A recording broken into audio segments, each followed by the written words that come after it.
The multiplayer side of Halo has always been a little bit more fast and loose. In multiplayer, everything and anything can happen. Oh my god. Mother... We need to be either as good as Halo 2, and obviously that is our bar, is as at least as good, better as Hell Be Better. Enjoy your walk back to the beach. While you're working on the project, the bar is sort of a moving target. It can be intimidating for sure. Typically my morning starts with me weeping at my desk for about 30 minutes, and then I get to work. We've really gotten hardcore about instituting afternoon playtests. Okay, it's territories, 15-second respawn time. And it's become fundamental in how we're working on the game. Oh, Froman! Oh, you're so close! From day one, people have been in there playing it, which really refines the gameplay. It was horrible there. Oh, who broke territories? I think Halo 2 multiplayer has been played like 4 billion times. Competing against yourself is stressful. Coming up with these scenarios that people play over and over again. Now, how can we rethink that and create something that's new and interesting? We started getting more into these asymmetrical maps, where it's offense versus defense, where that's a choke point that you want to hold. And I think High Ground is an example of that.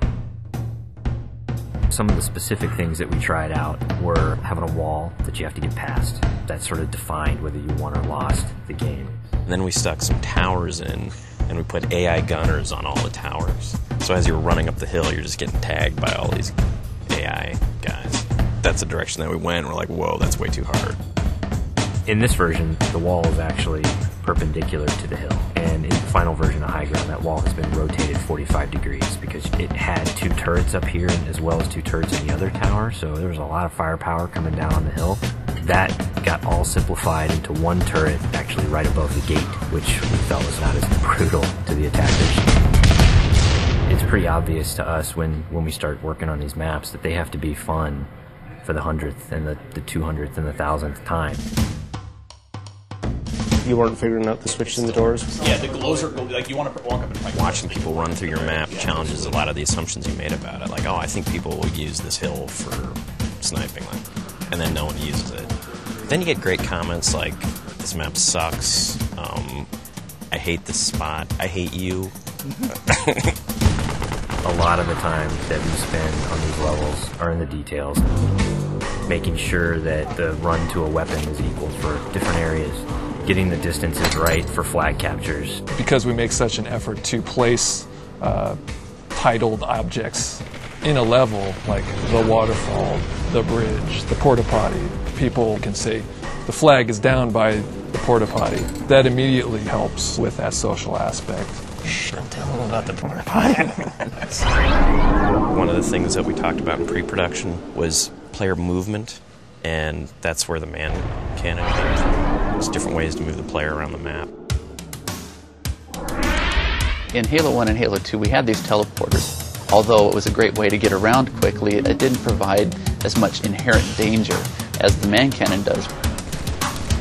There's almost nothing more rewarding than sniping a guy out of the air as he's man cannoning across the map.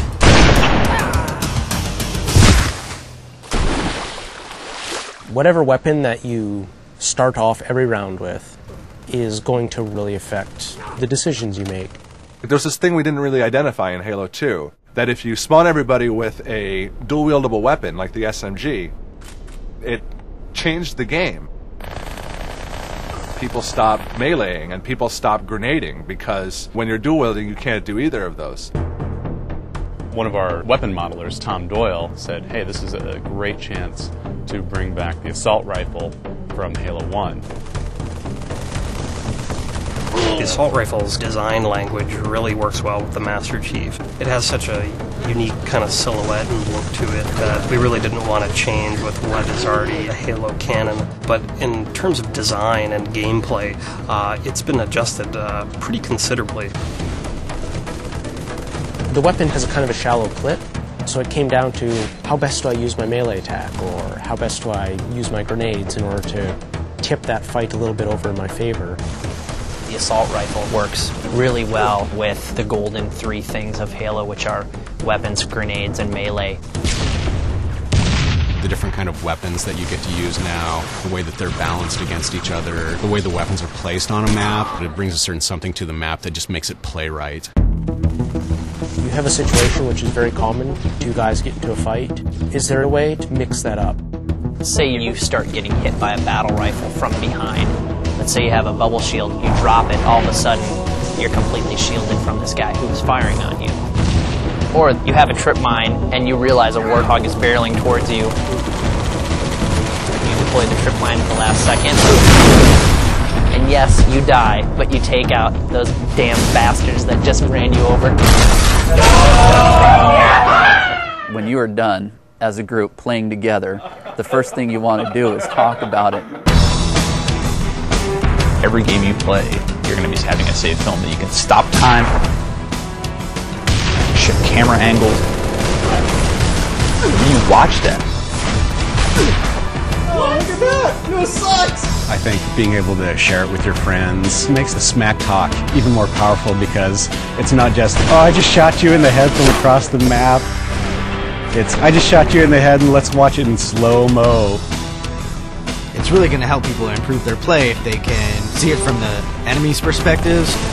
You'll be able to watch where they go, what weapons they pick up, in what order. We've done a lot of paper, we have all the specs, but there's a significant part of that that's not yet finished. The big challenge ahead of us now is to make sure that we get everything that we can in the game. We're going to be what we're going to be, and we think it's really good, but everybody's expecting it to be really good, so we got to beat those expectations somehow. That's what's tough, yeah. That's what makes me cry at my desk.